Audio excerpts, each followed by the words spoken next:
312. Oh. In this role, I know that I often work on common ground. Very quick background. For Texas Roadhouse, and then we have some more raffles coming. And if you're online as well, we're going to have some around. So you might notice some weird attire today.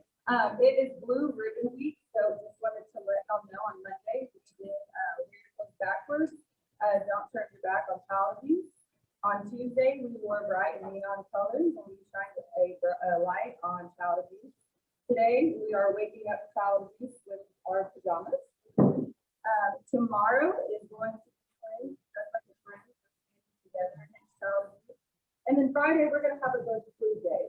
We'd love for y'all to wear all blue, participate in this if you can. We have this on our Facebook. If you please take a picture and post it on there. And we also have a volunteer Facebook group. If you're not on that, let me know if you need help and I need to set up on that as well.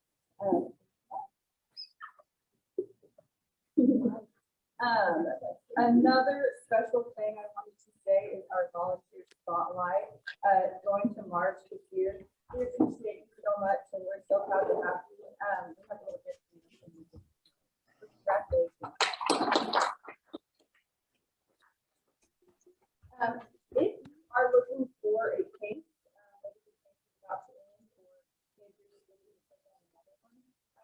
just wanted to let you know that Flora has 4 cases right now.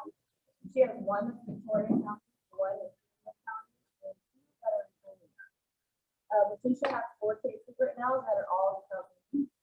Charlene has 4 cases that are all within. Christine has 2 cases right now that are both Victoria County. Darla actually has 5 cases. 3 are in Gonzales, 1 in Lavaca, and 1 in Jackson. So if that sounds like an area that you're interested in working with, or a supervisor interested in working with, please let us know. Information on these kids. We also have some birthdays. Linda Owen's birthday was on the 3rd. Shim Breeze is on the 13th. Rebecca Gleason is on the 15th. Marcella Coates is on the 16th. James Rice is on the 18th. And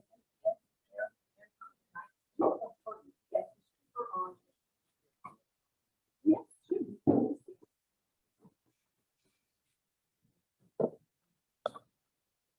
it's on. Can you guys hear me? No? Yes? We're just going to get closer to me, I guess, is the problem here. How does that look?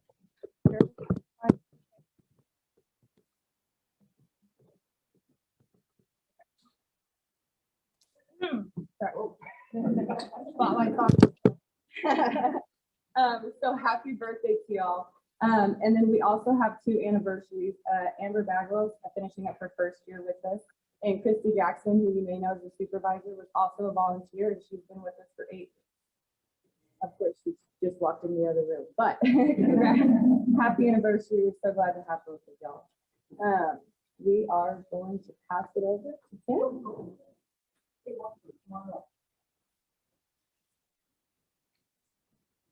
Hi, thank you all for joining us for our Volunteer Appreciation April Child Abuse Prevention Luncheon. So we thought we'd make it really special and not have any lunch.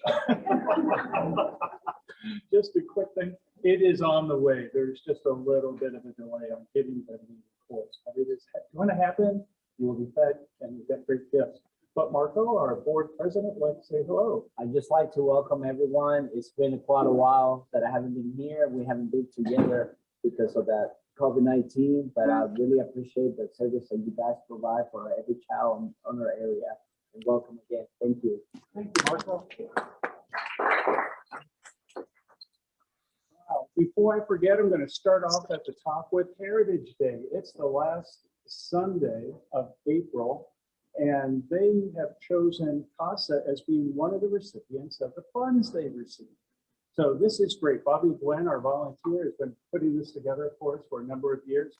So they are on April 24th. And there are barbecue plates. They're $15. You can get them there. You can get them to go. So I wanted to make sure, because the last time we spoke and met together, I forgot and I had to Bobby to stand up and do it.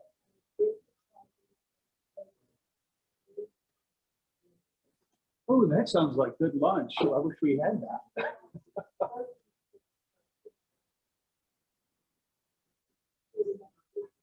Yeah, where we have our Christmas party.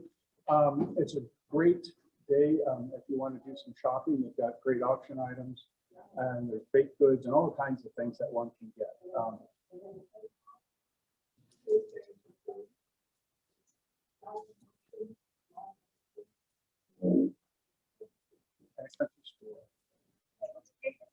It's the 24th. Yeah, Sunday.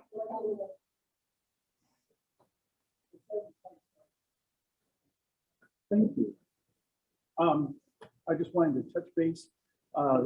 Today I was looking at the numbers. We have 188 children in care that we're serving, and everyone's doing a great job. But we do need to reach out. We've got 28 kids that could use a volunteer. And Morgan kind of listed those cases that were available with the different supervisors. If that's something that you might want to participate, take one on, reach out to Morgan. Morgan's a real resource for all of us. She is our volunteer coordinator and care person. Really. So if you should have any questions about your case, how to get some information, maybe you need a little bit more training or education resource, Morgan's the one to reach out to. Your supervisor, of course, but it's great to have a couple people that you can work with. So if you have some issues about, I want to put something in the Optima and I don't know how to do this part, she's one that can walk you through. So Morgan's going to leave her cards up here on the table, so be sure to grab one when you head out. We do have 3 people going through training, I think, right now. So we're going to have 4 new folks at our next luncheon. That'll be great. And I wish they were here today, but we would give them some non-profit, but it's starting. But also, I wanted to share that I want to thank you all. We had 36 respondents to our volunteer survey. And that will be shared with you this afternoon. We're going to email that out. And I want to thank you all for taking time to let us know what you all would like to see happen with the program and letting us know that what's working well with the program. As you'll go through that, you're going to see that some of the major concerns are CPS communication and CASA, and how to put more emphasis on ensuring that families are engaged. Now, those are 2 things that we'll be working together a lot, especially as CPS goes through a transition. But we do have our community-based care program belong. They're very active and they want to help. And so we'll work on those as we go forward. And also CFE, the Collaborative Family Engagement. That's something that we really want to work on too. And we've done well over the past years. Thank you, Marge, for that. She's been our CFE. And we have really been noticed within the statewide program on our success of incorporating collaborative family engagement into every case that's there. So thank you, volunteers, for that. We have a great speaker coming up. So I want to get out of the way. But I thank you all for being volunteers. Thank you all for making this a volunteer appreciation. We do have gifts for you that I hope that you'll take. I'm sorry. Lunch is something I love, even though I gave it up for Lent, but maybe that's why I like it more. So soon we'll have lunch, and we can't wait to serve that to you. So tonight, or this afternoon, we have Lane Johnson. He has a master's of divinity. He's a licensed practicing counselor. You've practiced over 30 years, I think. You've been with us a number of years at this very luncheon. Thank you for that. And you are the chief of clinical services. So has everyone just I'm sorry, folks, how are you?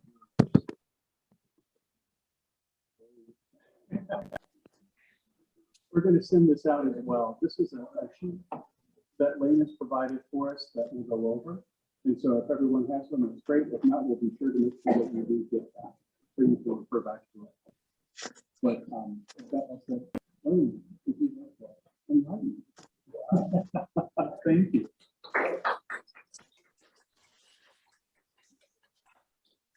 Good afternoon. It always puzzles me why when I speak somewhere, they ask me back. I have never figured that out. In fact, I think this is the third or fourth time I'll be here, which is a real challenge because then I'm expected to come up with something different each time. Otherwise, kind of like when I used to be a preacher, I had about a year's worth of sermons, and so the second year, start preaching them over again. Who remembers the sermon, right? Somebody one day said, I've heard that one before. You preached that before, didn't you? Within the pressure. Here I am. Before I talk about self-care, which I've been asked to talk about, let me start first of all by, as a citizen, by thanking you, Tasha, for your work and your volunteer work to help some of our most helpless citizens and our children. We have a society that seems to be getting cruel.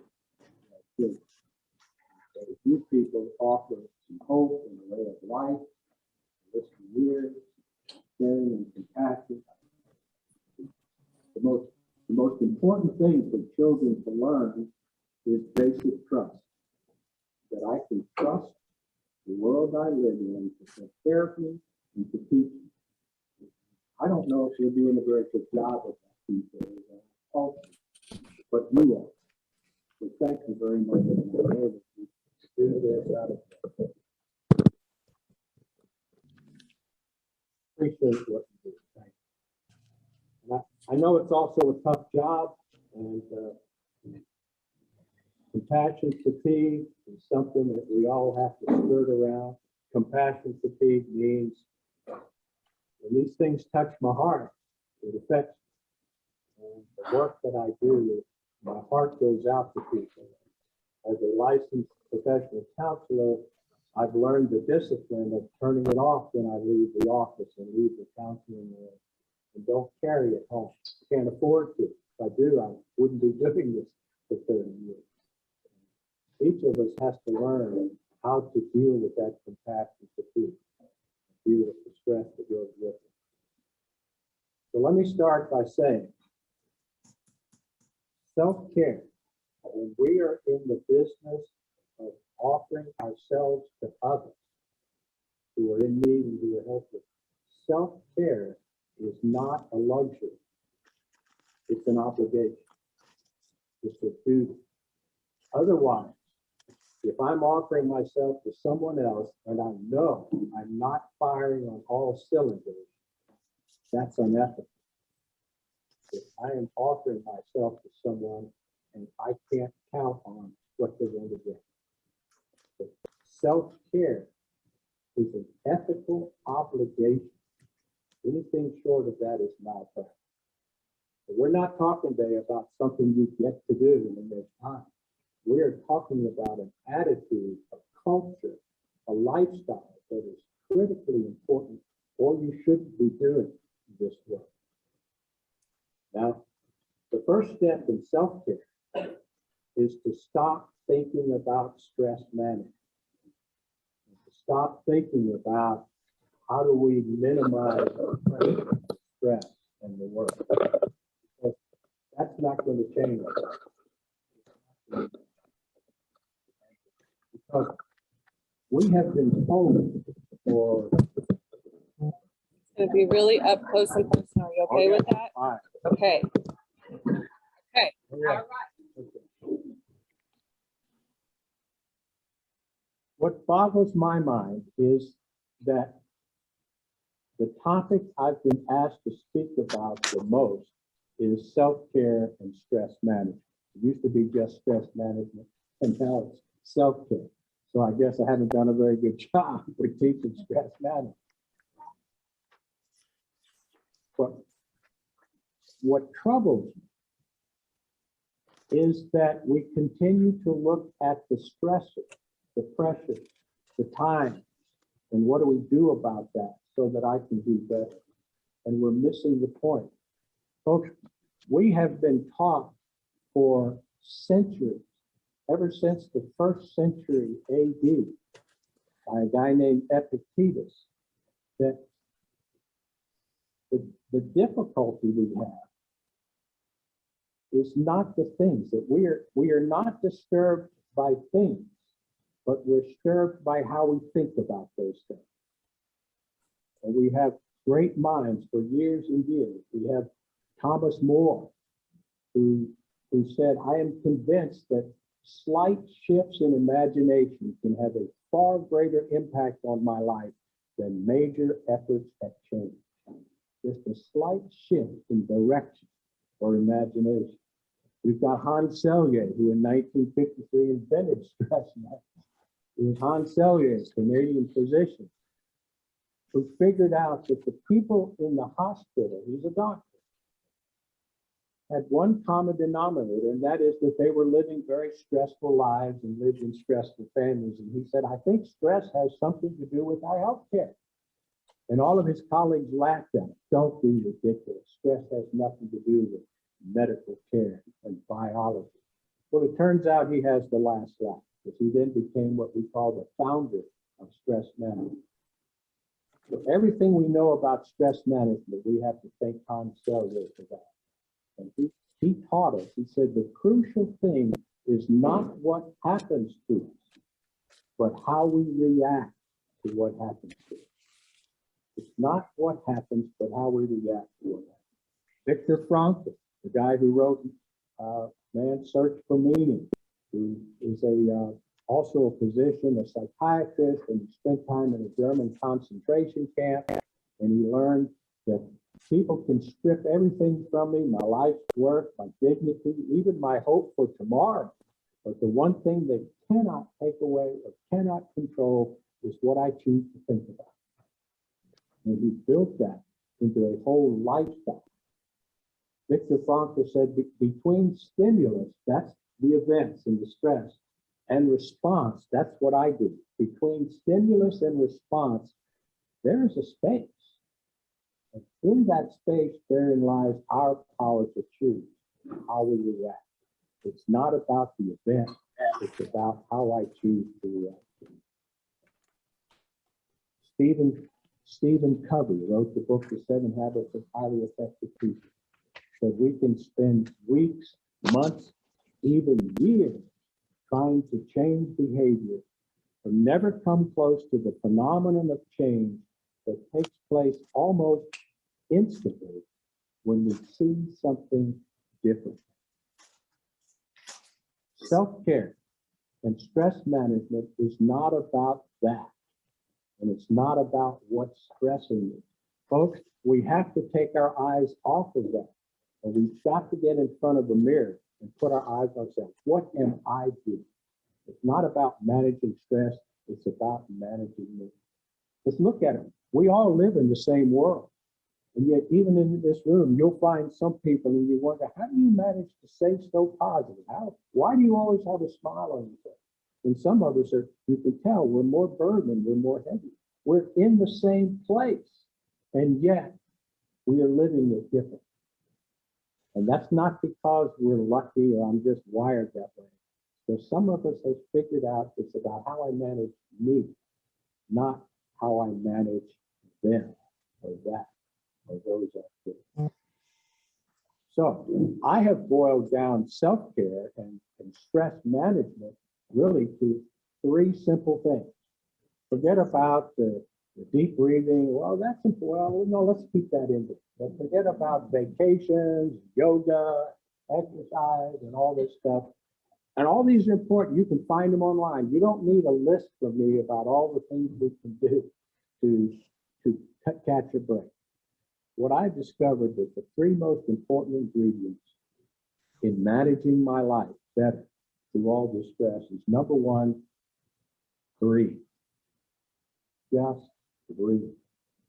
You know, when we're stressed and we're anxious, I don't know if you noticed, but we hold our breath. We grit our teeth and we hold our breath. We need air. And I can't tell you how many people I work with, even at work, some of the employees, it's a busy day, it's a pressure-filled day. We do some problem solving, and they start to walk away, and I say, oh, by the way, what? breathe. Oh, okay. We forget to breathe. We must breathe. Deep breath and breathe regularly. So when you're in the midst of it, pay attention to whether you're breathing. Open your mouth. Let's it go. That's number one. Number two, hydrate. Hydrate. Drink water. You know, most of us go through our life dehydrated. And about 60 to 70% of our body is water. In fact, when we're born, 95% of our body is water. That's why babies can suck their toes. When's the last time you could suck your toe? Because while we're born 95% water, from that day we start drying up. And by mid-adulthood, we're about 65, if we're lucky, 70% water. It's important, though, that we stay hydrated. Just look at this. Our brain and heart is 73% water. Our lungs are 83% water. Our skin is 64% water. Our muscles and kidneys are 79% water. What does that leave out? The only thing it leaves out is bones. Our bones are 31% water. The only reason we average 60 is because we have a low rider in bones. It's 31%, and it kills the curve. Otherwise, we'd be about 75 to 80% water throughout our life. Of course, we want our bones to be 30% water. Otherwise, if we don't have good solid bones, then we're nothing more than silly putty, right? But the majority of it is water. Now think about it. If I go around dehydrated, what's happening to my brain and heart, which is 70% water? If my brain and heart is dehydrated, if my lungs are dehydrated, if my muscles and my kidneys are dehydrated, we mostly worry about the skin. Oh, see, I'm dehydrated, my skin's looking kind of scaly, let it stand up and I let go. But our organs, so if we're dehydrated, we're not functioning. Imagine the wear and tear on the system simply because I'm not drinking enough water. You want to manage your life better? You want to get through the pressures of today? Hydrate. Drink water on a regular basis. So that's breathe, that's hydrate. And then the third thing is to reach outside yourself. Reach outside yourself. It was Mark Twain who said that we cannot be comfortable without self-approval. Now, we've heard that before. We know Mark Twain said that. Sometimes we think, no, Eleanor Roosevelt said that, but that's not true. Eleanor Roosevelt said, no one can offend you without your permission. It's close, but it's different. No one can offend you without your permission. But Mark Twain said, we cannot be comfortable with ourselves without self-approval. Now, it's the thing he said right after that that to me is the most important, which we sort of dropped off his quote and forgot about. When he explained, self-approval is a spiritual experience that happens when we do something for others. Self-approval is a spiritual experience. Spiritual means something magically happens that's far greater than me. It's involving a lot more things than just inside my own skin. It's a spiritual experience that happens, that is triggered when I do something for others, when I reach outside myself. A psychologist named Saul Gordon once said, it is impossible to be depressed and do something for others at the same time. So if you're depressed, go do volunteer work. You guys probably shouldn't be depressed at all. You're probably some of the happiest people in our community. So those are the three ingredients day to day that I urge you to pay attention to. And that is to breathe, make sure you breathe, to hydrate, to drink water, and to be reaching outside yourself. It's not just about you. It's really about the community in which I live. And if I'm doing for others, I can't help but feel better about that and feel some sense of hope. So we've got to do this differently, folks. This self-management and this stress management. And that feeds us right into self-care. How do I take better care of myself? This is where I want to introduce you to kind of a new system that I've been working on for a couple years. The word is not new, but the concept for me is new. And that's